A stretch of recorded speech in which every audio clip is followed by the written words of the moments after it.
IFM News Regional.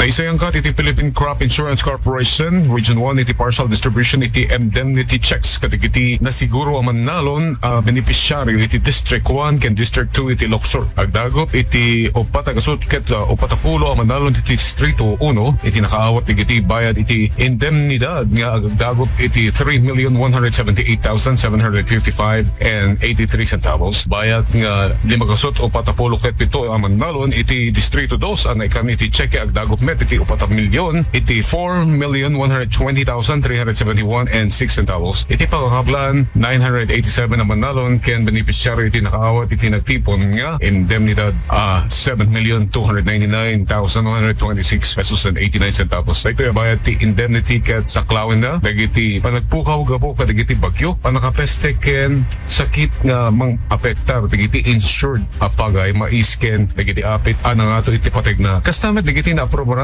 a claim iti sitong dagiti programa iti livestock, fisheries, ken life insurance. Damag Regional para iti IFM News, Idol Shanti Papi, Tatak IFM.